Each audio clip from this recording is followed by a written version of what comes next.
First of all, thank you for meeting us, giving us this interview. First question, a bit generic. How would you describe the current political situation right now in Ukraine? Well, of course, the current political situation is very much dictated by the reality outside of politics. First of all, the situation on the front line is very difficult right now. As you have seen over the last couple of days that you have been here, we are under constant attacks from the Russians. Even here in Kyiv, which is pretty far away from the front line, we are experiencing all of that, and we are seeing the Russians moving forward from the east, especially. So that is, of course, not a cause for optimism. And then, of course, something that is outside of Ukraine, which is the geopolitical situation, which is just, I think, most fragile that we have been since February 24th, 2022. It's very unstable. It's very uncertain, and uncertainty is always scary. But with us, this is uncertainty of very high stakes. So it can go in completely opposite directions, and the stakes are literally between life and death. So I think it all dictates the mood in the politics. Everyone is tired. Everyone is aware of how fragile the situation is. Yet at the same time, as weird as that is, Ukrainians do come together at the times of the worst crisis. And even today in the parliament we could see that. So it's a complex picture, so to speak. Right now there's a lot of pressure from outside on Ukraine to hold elections during wartime, during a time of martial law. How realistic is this? I mean, how possible is it to have elections right now? Zero chances of that. Several reasons. One, that would be completely illegal within Ukrainian legal framework. And this legal framework was not set up by President Zelensky or his team, or actually anyone in this parliament, because it has been there in our constitution, in our legislation for many, many years. And the provision that you can't hold elections under martial law actually make perfect sense. Because if we get to the technical side of conducting elections, you can understand that it would not be possible. Last night we had another 100 or more drones flying over the country. So let's imagine yesterday we had elections, and in the nighttime there is another drone attack. What do? Of course, let's be completely honest, most Ukrainians now don't go to the shelters when there is an air raid alert, because it's just impossible to do that every single night. But for people working on the voting sites, they will go to the bomb shelter, because voting is the same in the parliament. Every time there is an air raid alert, we actually go to the shelter, because this is a high value target that threatens my attacks.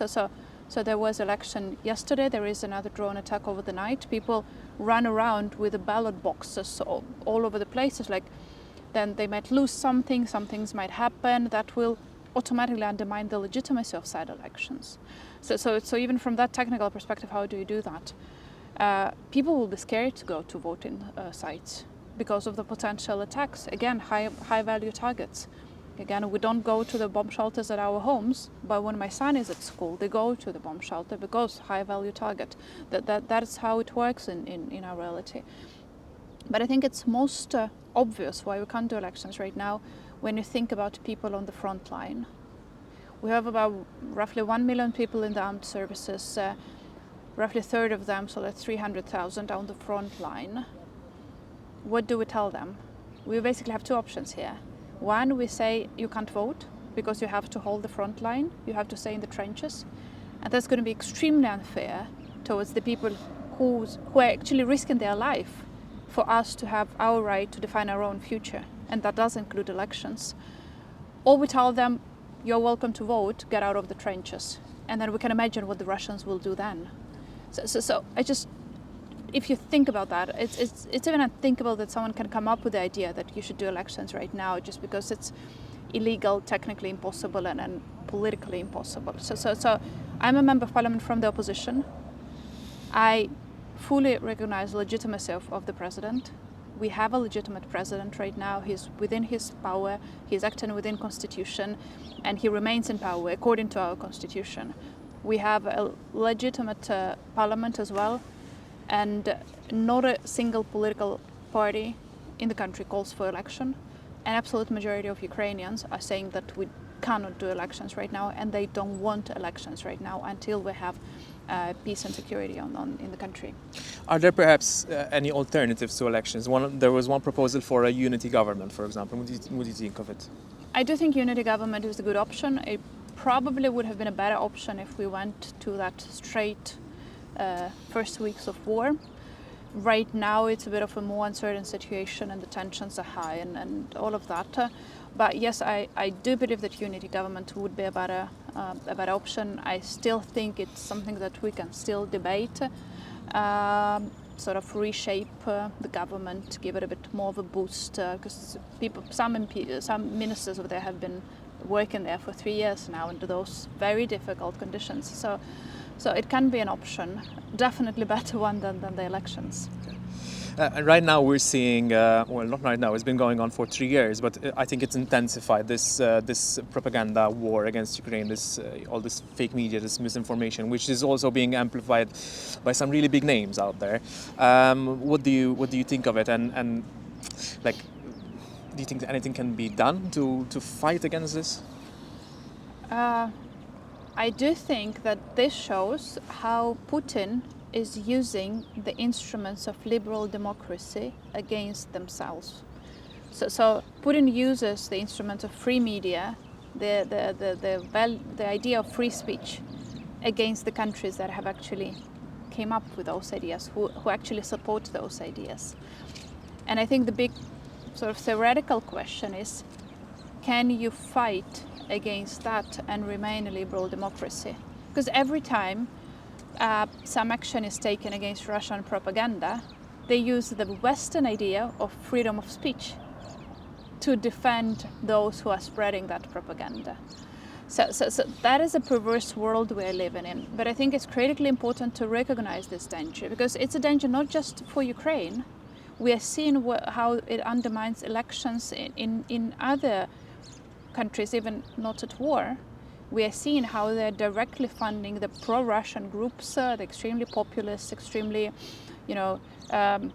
radical groups in different countries. So it's not just a danger to Ukraine, it's a danger to the whole world, actually, the way how they instrumentalized the idea of freedom of speech and completely perversed it into something absolutely opposite of that, into the mechanism of propaganda of the Russian government. So it's a very serious threat. It is most serious for us in Ukraine, but it is a huge threat for the rest of the democratic world in itself. And I think that there should be mechanisms. We have to name it for what it is. This is Russian propaganda, nothing else. It has nothing to do with the freedom of speech. So we should have instruments to ban. Like the simplest issue. Russia today, which is a huge Russia propaganda machine, still has has legitimacy in some of the EU states, which is ridiculous. Everybody knows what that is, yet they still have their correspondence.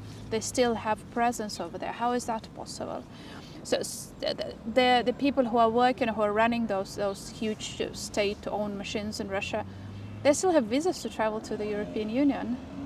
I think that the EU should really step in here, recognize the danger, and try to address it without being too scared of being called, that would be against the freedom of speech. That's against propaganda. Let's call it what it is and act upon that. Yeah. Which leads me to my next question about sanctions. There have been several rounds of sanctions, a new one just yesterday approved by the EU, but many would argue that these sanctions do not work or they're not enough. Some countries have maybe taken additional steps like visa bans for Russian travelers, but not all. What do you make of the situation? Does the EU need to do more? Yeah, definitely.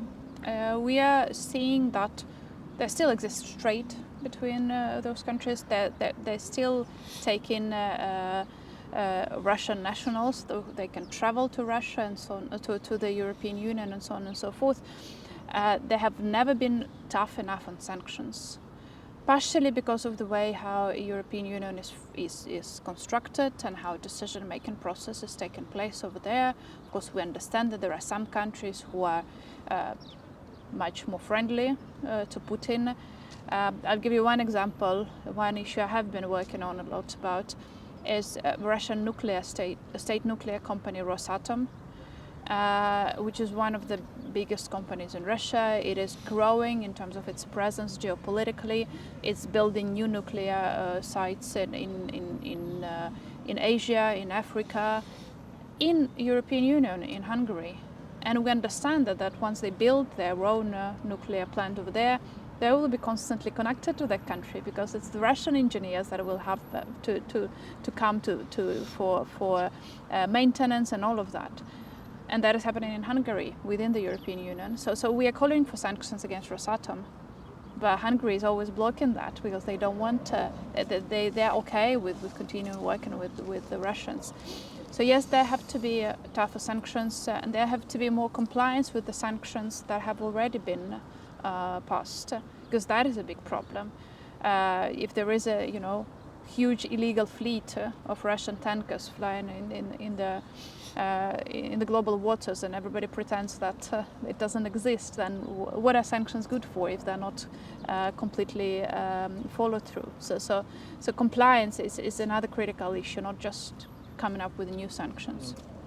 Some politicians argued that Ukraine provoked Russia by applying to join, or indicating its wish to join NATO. And obviously there's a big discussion about this now, especially with the new Trump administration saying that Ukraine joining NATO is a no. What do you think about this? Do you believe that Ukraine needs to be in NATO for its security?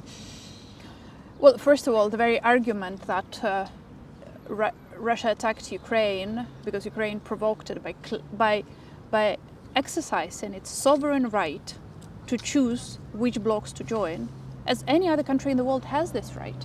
Any other country having sovereignty, that is the very basic principle of sovereignty of the state, is you can decide for yourself without anyone else influencing your decision.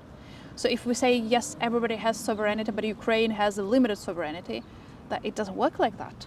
That undermines the very basic principles of how the world is structured. If we have sovereignty, and we have it, we have independence, which is recognized by all countries in the world, it's not limited in any way. We have the right to decide which way to move forward. But there is a huge hypocrisy in that claim, because Ukraine was attacked in 2014, when, according to our own constitution at the time, we were a neutral state. It has changed later on, and absolute majority of Ukrainians said, no, we want to join NATO because we were attacked, not vice versa. And people who always argued for joining NATO was because we want protection from Russia, because we know it is a threat. So it's absolute perverse thinking, claiming that Russia attacked because Ukraine wanted to join in NATO. No, Ukraine wanted to join NATO to prevent all the horrors that we have experienced. And again, it's just very hypocritical to claim that Ukraine has a limited sovereignty. It's just wrong, and you can't say that, because then what is there to stop you from claiming the same limited sovereignty for other nations, and claiming that other countries can't do what the United States doesn't want them to do, or whatever other country that can remind about their nuclear weapons and say, you can't do that, otherwise we will attack that. That's not how the world should be functioning. Apart from NATO membership, there's also the issue of EU membership, a process which has already started. Do you think Ukraine is ready for membership in terms of rule of law, governance, democracy? Well, Ukraine is not a perfect democracy. I recognize that. We still have a lot to work on. We still have lots of problems inside the country. I would claim, however, that we are at this point more ready than some other countries were when they joined European Union. However, my belief is this: Ukraine has to join European Union, but it has to join European Union as a strong functioning democracy. And that is what we are concentrating on right now. We have to use the EU integration process as the way to improve our state is functioning, how our judicial system is working, how we fight corruption, and so on and so forth. So are we there yet? Probably, well, more than some other countries have been, but not where I would like us to be. I want us to be stronger, I want us to be better, and so on and so forth. But that's the only alternative. And we just have to use this process to make our country better. And that is the approach that we are taking in the parliament. So one final question. What does a just peace deal look to you? At the same time, what are your expectations with all that's going on now? The realistic. Well, just peace has many elements to that. And of course there is the ideal world situation where we regain control over all our territory, where Putin is punished for all the crimes that have been committed, where Russian minerals are used to help restore Ukraine. So that's the ideal picture that we want to see. But I think there is one element which is absolutely crucial, without which any sort of deal will make no sense. My son is 12 years old. He has been here all the time. He never left the country. Not always in Kyiv, but he always stayed there. And I want him to live here. I want him to help build this country. 6 years from now, he will be 18. He will be old enough to serve in the army. My partner is serving in the armed forces from day one of this full-scale invasion. It's very difficult, it's very scary, it's very painful for us as a family. But I want to believe that what my partner is going through right now is because we want to make sure that my son doesn't have to serve 6 years from now in yet another war against Russia. That is to say that the one crucial thing is having long-term security guarantees for Ukraine. Without that, any deal makes no sense. Without that, my son will have to fight, will have to enroll in the armed forces like his dad had. And I don't want that.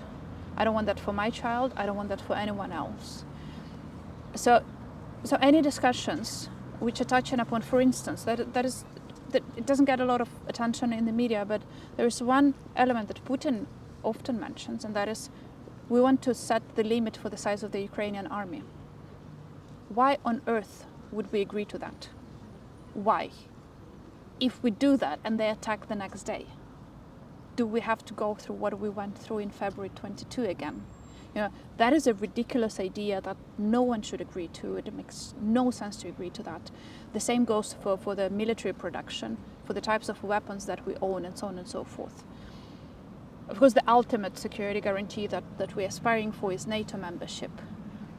But if that is not possible at this point of time, we want to have this possibility open at some point in the future, but two, then we have to have some other guarantees. The size of the Ukrainian army, the peacekeepers, support to the Ukrainian military production, and so on and so forth, just to make sure that the war doesn't start back a week, a year, 5 years from when it ends.